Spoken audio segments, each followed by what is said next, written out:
El 2 de diciembre de 1993, hace 20 años, terminó la vida de Pablo Escobar Gaviria. En su época, el narcotraficante más buscado del mundo. 2 décadas después de la muerte de Escobar, se ha hablado de su maldad, de su familia, de sus socios y de sus amores. Poco se ha analizado el lado político del capo, un aspecto inexplorado que le permitió dar grandes golpes. Su abogado Gustavo Salazar y los periodistas Luis Alirio Calle y Juan José Hoyos narran cómo fueron testigos de los alcances políticos del capo. No olvidemos que Pablo, al igual que los guerrilleros, combinó todas las formas de lucha.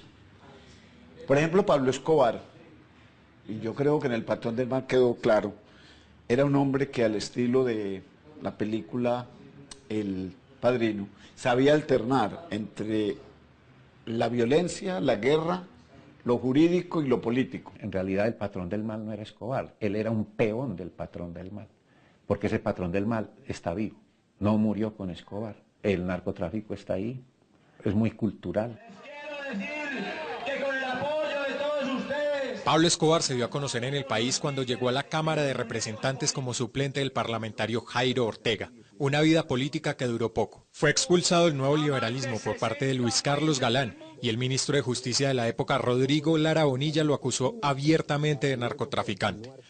Juan José Hoyos fue testigo de la reacción de Escobar cuando era corresponsal del diario El Tiempo en Medellín. Hoy este periodista vive en Cisneros, Antioquia. Hoyos cuenta cómo compartió con Escobar. Realmente oí pronunciar por primera vez el nombre de él cubriendo una manifestación de Luis Carlos Galán en el Parque de Río, y él lo expulsó públicamente del movimiento. Al poco tiempo él hizo un almuerzo para desmentir las acusaciones que le había hecho Luis Carlos Galán. En la hacienda Nápoles, Hoyos fue invitado por el capo tras ser enviado por su periódico a realizar un perfil del narcotraficante, que era un fenómeno político en Antioquia. Hicimos una charla muy agradable, una charla que me enseñó mucho sobre este país. Me contó que había sido líder estudiantil, me contó que el primer discurso que había echado en su vida lo echó contra la guerra de Vietnam, y lo echó en el Teatro al Aire Libre de la Universidad de Antioquia. Ese fin de semana, a pesar de las famosas acusaciones de Galán y Lara Bonilla y de las denuncias del Espectador en contra de Escobar, Juan José fue testigo del desfile de congresistas que estuvieron departiendo con el capo en su hacienda. Todos esos parlamentarios, cuando Pablo Escobar se levantó, se pararon y como si estuvieran en el Congreso y fuera 20 de julio y el presidente de la República hubiera acabado de entrar al Salón Elíptico. En ese fin de semana yo creo que llegaron allá entre 20 y 25 parlamentarios, si no fueron 30. Y la mayoría de los invitados eran miembros del Honorable Congreso de la República. Es en esta comitiva parlamentaria donde Juan José toma la foto que a la postre serviría como una de las pruebas para demostrar la cercana relación de Alberto Santofimio con Escobar. Usted toma la famosa foto de Santofimio con Pablo Escobar. Cuéntenos esa historia. ¿Cómo se da esa foto? Yo me acuerdo que yo estaba tomándole varias fotos a Pablo Escobar, que él me había pedido que le tomara con varios amigos, y en ese momento se acercó Santofimio y él me lo presentó. Él le dijo: doctor, le presentó a este amigo, él es periodista del Tiempo. Entonces yo lo saludé y entonces él me preguntó muy curioso que yo qué estaba haciendo allá, y yo le contesté que lo mismo que estaba haciendo él, paseando, y entonces él me hizo la señal de que les tomara una foto.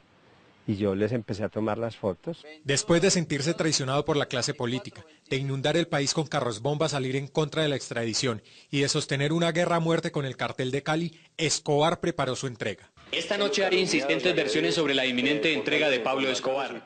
Pero para hacerlo planeó detalladamente la redacción y aprobación de leyes que lo favorecerían en rebajas de pena y así evitar su envío a una cárcel de Estados Unidos. Gustavo Salazar, conocido como el abogado de la mafia, ayudó a redactar, por orden de Escobar, el decreto 303 de 1991, con el que garantizó su entrega. ¿Cómo fue la construcción de la ley de sometimiento para que Pablo Escobar se sometiera a la justicia? Pablo primero confeccionaba sus decretos, leyes, y era un hombre muy minucioso en ese tema y terminó siendo el hombre que, hay que decirlo, desde el punto de vista legal, hizo que se decretara en Colombia una legislación única en el mundo. Creo que el ministro Giraldo Ángel, en nombre del gobierno, y nosotros los abogados, sobre todo el doctor Guido Parra y mi persona, fuimos los que, pues, por lo menos dimos las bases jurídicas, políticas, para ese sometimiento que efectivamente terminó siendo un éxito. Lo recibió el ministro de la época, Giraldo Ángel.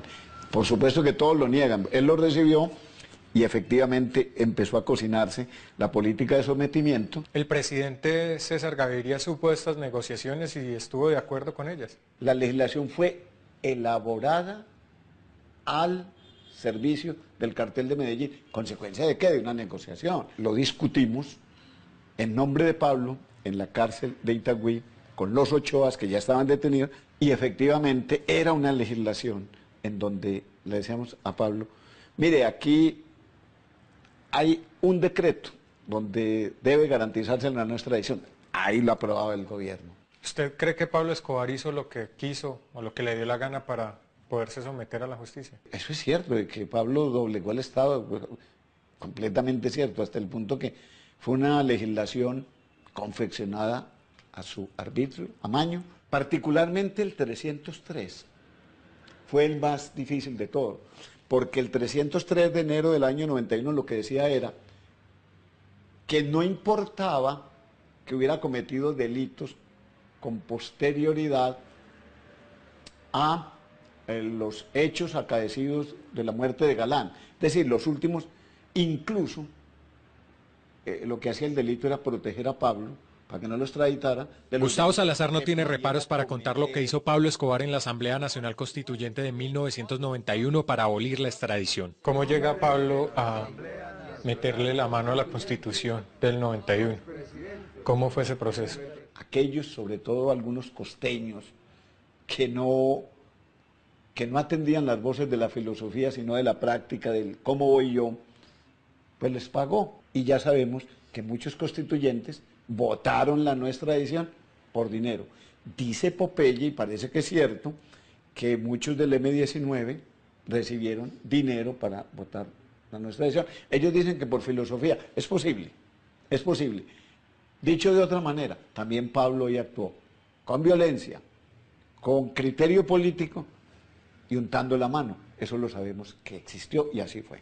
El 19 de junio de 1991, a las 12:30 del mediodía, la no extradición de colombianos es aprobada en la Asamblea Nacional Constituyente, con 51 votos a favor y 3 en contra. Galán Sarmiento Antonio. Por Colombia y por ellos voto no. 5 constituyentes se abstuvieron. El mismo día, a las 3:45 de la tarde, Escobar se entrega. El sacrificio de su familia, Alberto, no fue en vano.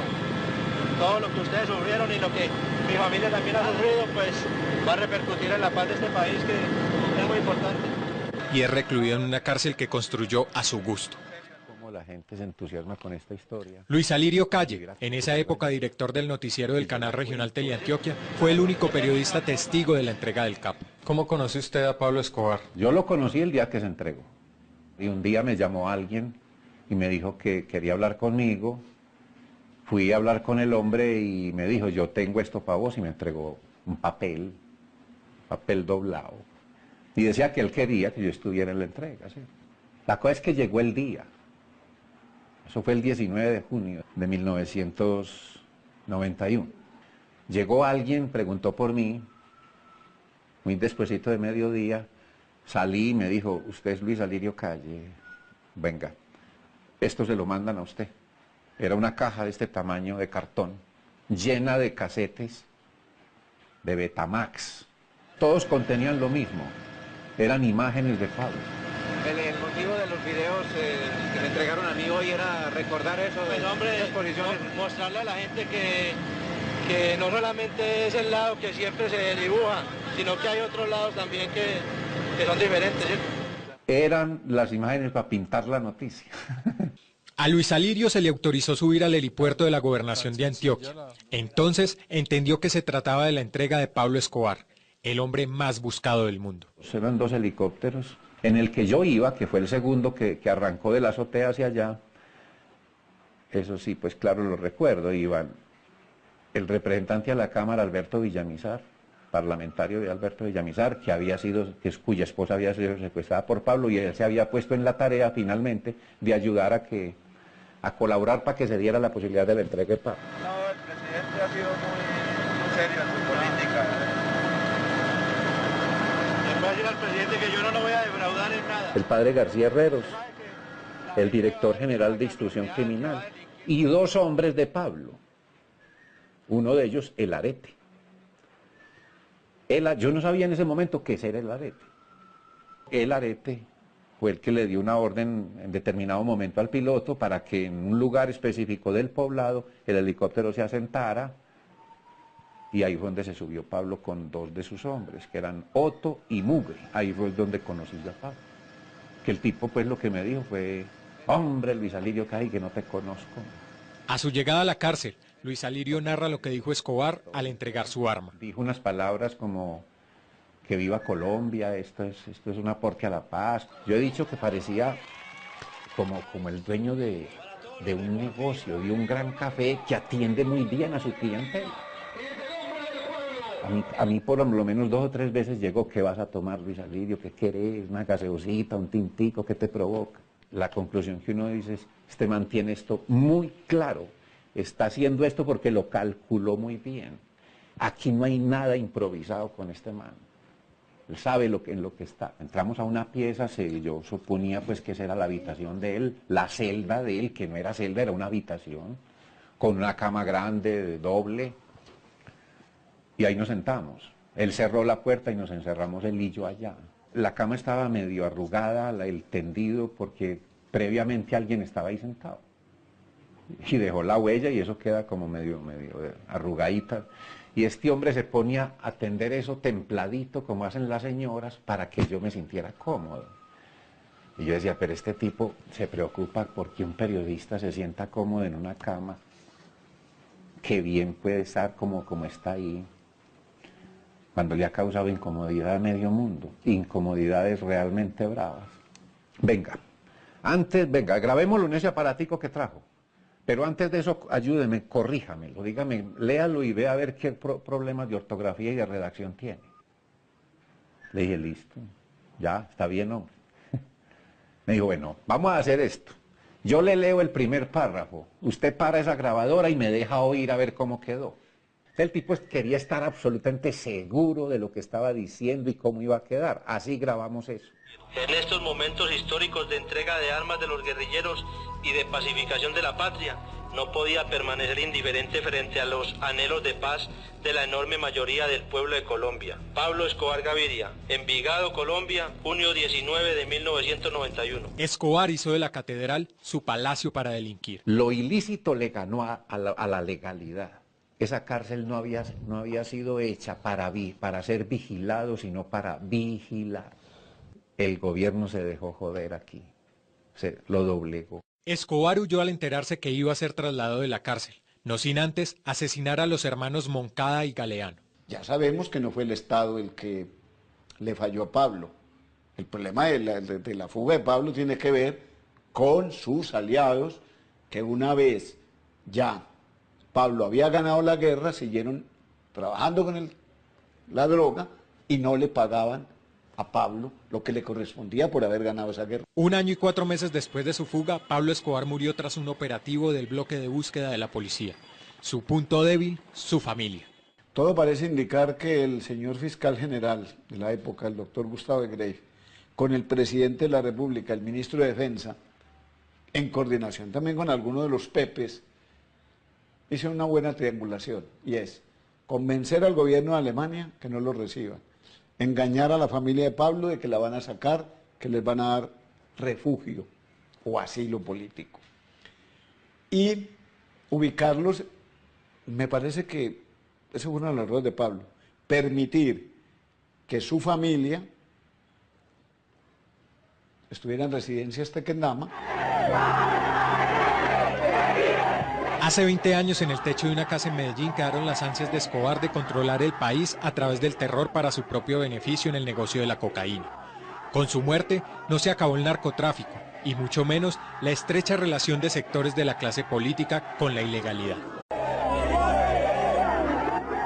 El 2 de diciembre de 1993, hace 20 años, terminó la vida de Pablo Escobar Gaviria.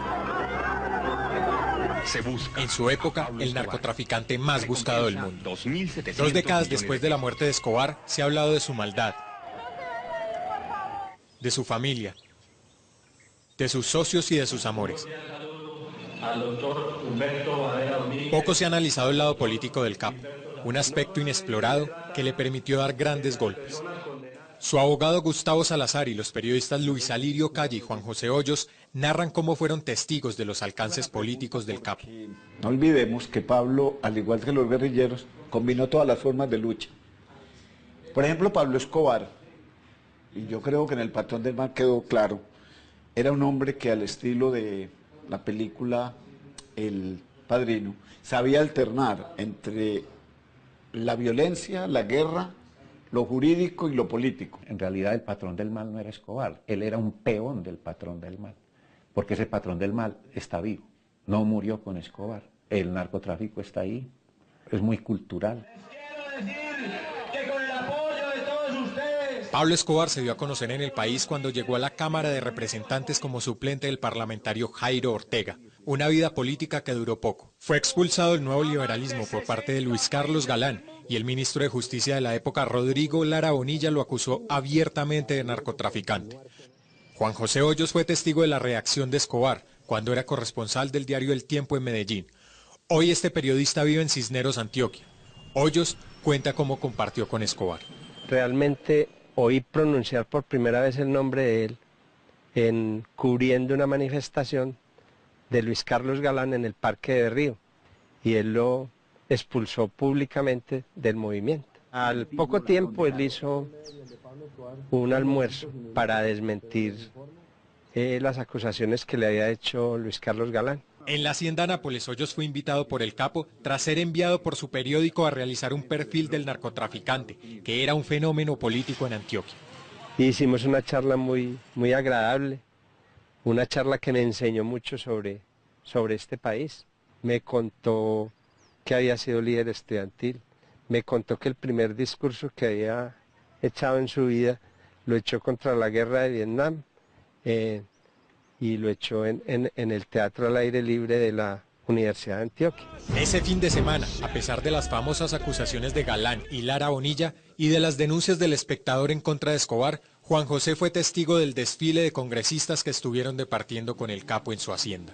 Todos esos parlamentarios, cuando Pablo Escobar se levantó, se pararon y como si estuvieran en el Congreso y fuera 20 de julio y el presidente de la República hubiera acabado de entrar al Salón Elíptico. En ese fin de semana yo creo que llegaron allá entre 20 y 25 parlamentarios, si no fueron 30. Y la mayoría de los invitados eran miembros del Honorable Congreso de la República.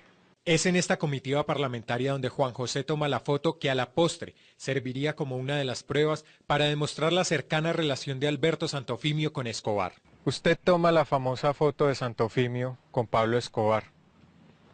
Cuéntenos esa historia. ¿Cómo se da esa foto? Yo me acuerdo que yo estaba tomándole varias fotos a Pablo Escobar, que él me había pedido que le tomara con varios amigos, y en ese momento se acercó Santofimio y él me lo presentó. Él le dijo: doctor, le presento a este amigo, él es periodista del Tiempo. Entonces yo lo saludé y entonces él me preguntó muy curioso que yo qué estaba haciendo allá. Y yo le contesté que lo mismo que estaba haciendo él, paseando. Y entonces él me hizo la señal de que les tomara una foto. Y yo les empecé a tomar las fotos. Después de sentirse traicionado por la clase política, de inundar el país con carros bomba, salir en contra de la extradición y de sostener una guerra a muerte con el cartel de Cali, Escobar preparó su entrega. Esta noche haré insistentes versiones sobre la inminente entrega de Pablo Escobar. Pero para hacerlo planeó detalladamente la redacción y aprobación de leyes que lo favorecerían en rebajas de pena y así evitar su envío a una cárcel de Estados Unidos. Gustavo Salazar, conocido como el abogado de la mafia, ayudó a redactar, por orden de Escobar, el decreto 303 de 1991, con el que garantizó su entrega. ¿Cómo fue la construcción de la ley de sometimiento para que Pablo Escobar se sometiera a la justicia? Pablo primero confeccionaba sus decretos, leyes, y era un hombre muy minucioso en ese tema, y terminó siendo el hombre que, hay que decirlo, desde el punto de vista legal, hizo que se decretara en Colombia una legislación única en el mundo. Creo que el ministro Giraldo Ángel, en nombre del gobierno, y nosotros los abogados, sobre todo el doctor Guido Parra y mi persona, fuimos los que, pues, por lo menos dimos las bases jurídicas, políticas, para ese sometimiento que efectivamente terminó siendo un éxito. Lo recibió el ministro de la época, Giraldo Ángel. Por supuesto que todos lo niegan, él lo recibió y efectivamente empezó a cocinarse la política de sometimiento. El presidente César Gaviria supo de estas negociaciones y estuvo de acuerdo con ellas. La legislación fue elaborada al servicio del cartel de Medellín. ¿Consecuencia de qué? De una negociación. Lo discutimos en nombre de Pablo en la cárcel de Itagüí con los Ochoas que ya estaban detenidos, y efectivamente era una legislación en donde le decíamos a Pablo, mire, aquí hay un decreto donde debe garantizarse la nuestra edición. Ahí lo aprobaba el gobierno. ¿Usted cree que Pablo Escobar hizo lo que quiso o lo que le dio la gana para poderse someter a la justicia? Eso es cierto, de que Pablo doblegó al Estado, completamente cierto, hasta el punto que fue una legislación confeccionada a su arbitrio, amaño. Particularmente el 303 fue el más difícil de todo, porque el 303 de enero del año 91 lo que decía era que no importaba que hubiera cometido delitos con posterioridad a los hechos acaecidos de la muerte de Galán. Es decir, los últimos, incluso lo que hacía el delito era proteger a Pablo para que no lo extraditara. Gustavo Salazar no tiene reparos para contar lo que hizo Pablo Escobar en la Asamblea Nacional Constituyente de 1991 para abolir la extradición. ¿Cómo llega Pablo a meterle la mano a la Constitución del 91? ¿Cómo fue ese proceso? Aquellos, sobre todo algunos costeños, que no atendían las voces de la filosofía, sino de la práctica, del cómo voy yo, pues les pagó. Y ya sabemos que muchos constituyentes votaron la nuestra edición por dinero. Dice Popeye, y parece que es cierto, que muchos del M-19 recibieron dinero para votar la nuestra edición. Ellos dicen que por filosofía. Es posible, es posible. Dicho de otra manera, también Pablo hoy actuó con violencia, con criterio político y untando la mano. Eso lo sabemos que existió y así fue. El 19 de junio de 1991, a las 12:30 del mediodía, la no extradición de colombianos es aprobada en la Asamblea Nacional Constituyente, con 51 votos a favor y 3 en contra. Galán Sarmiento Antonio. Por Colombia y por ellos voto no. 5 constituyentes se abstuvieron. El mismo día, a las 3:45 de la tarde, Escobar se entrega. El sacrificio de su familia, Alberto, no fue en vano. Todo lo que ustedes sufrieron y lo que mi familia también ha sufrido, pues va a repercutir en la paz de este país, que es muy importante. Y es recluido en una cárcel que construyó a su gusto.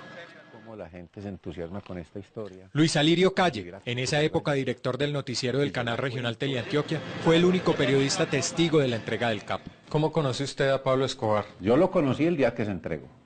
Y un día me llamó alguien y me dijo que quería hablar conmigo. Fui a hablar con el hombre y me dijo, yo tengo esto para vos, y me entregó un papel doblado. Y decía que él quería que yo estuviera en la entrega. ¿Sí? La cosa es que llegó el día. Eso fue el 19 de junio de 1991. Llegó alguien, preguntó por mí, muy despuesito de mediodía, salí y me dijo, usted es Luis Alirio Calle, venga, esto se lo mandan a usted. Era una caja de este tamaño de cartón, llena de casetes de Betamax. Todos contenían lo mismo, eran imágenes de Pablo. El motivo de los videos que me entregaron a mí hoy era recordar eso. Pues hombre, mostrarle a la gente que que no solamente es el lado que siempre se dibuja, sino que hay otros lados también que son diferentes, ¿cierto? Eran las imágenes para pintar la noticia. A Luis Alirio se le autorizó subir al helipuerto de la gobernación de Antioquia. Entonces entendió que se trataba de la entrega de Pablo Escobar, el hombre más buscado del mundo. Eran 2 helicópteros. En el que yo iba, que fue el segundo que arrancó de la azotea hacia allá, eso sí, pues claro, lo recuerdo, iban el representante a la Cámara, Alberto Villamizar, parlamentario de Alberto Villamizar, cuya esposa había sido secuestrada por Pablo, y él se había puesto en la tarea finalmente de ayudar a colaborar para que se diera la posibilidad de la entrega de Pablo. No, el presidente ha sido muy serio en su política. Les voy a decir al presidente que yo no lo voy a defraudar en nada. El padre García Herreros, el director general de Instrucción Criminal, y 2 hombres de Pablo, uno de ellos el arete. Yo no sabía en ese momento qué era el arete. El arete fue el que le dio una orden en determinado momento al piloto para que en un lugar específico del poblado el helicóptero se asentara, y ahí fue donde se subió Pablo con 2 de sus hombres, que eran Otto y Mugre. Ahí fue donde conocí yo a Pablo. Que el tipo pues lo que me dijo fue: hombre, Luis Alirio, que no te conozco. A su llegada a la cárcel, Luis Alirio narra lo que dijo Escobar al entregar su arma. Dijo unas palabras como que viva Colombia, esto es un aporte a la paz. Yo he dicho que parecía como el dueño de un negocio, de un gran café que atiende muy bien a su clientela.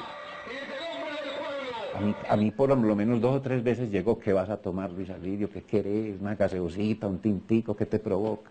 La conclusión que uno dice es: este man tiene esto muy claro, está haciendo esto porque lo calculó muy bien. Aquí no hay nada improvisado con este man. Él sabe en lo que está. Entramos a una pieza, yo suponía pues que esa era la habitación de él, la celda de él, que no era celda, era una habitación, con una cama grande, doble, y ahí nos sentamos. Él cerró la puerta y nos encerramos él y yo allá. La cama estaba medio arrugada, el tendido, porque previamente alguien estaba ahí sentado. Y dejó la huella y eso queda como medio arrugadita. Y este hombre se ponía a atender eso templadito, como hacen las señoras, para que yo me sintiera cómodo. Y yo decía: pero este tipo se preocupa porque un periodista se sienta cómodo en una cama. Qué bien puede estar como está ahí, cuando le ha causado incomodidad a medio mundo, incomodidades realmente bravas. Venga, grabémoslo en ese aparatico que trajo, pero antes de eso ayúdeme, corríjamelo, dígame, léalo y vea a ver qué problemas de ortografía y de redacción tiene. Le dije: listo, ya, está bien, hombre. Me dijo: bueno, vamos a hacer esto. Yo le leo el primer párrafo, usted para esa grabadora y me deja oír a ver cómo quedó. El tipo quería estar absolutamente seguro de lo que estaba diciendo y cómo iba a quedar. Así grabamos eso. En estos momentos históricos de entrega de armas de los guerrilleros y de pacificación de la patria, no podía permanecer indiferente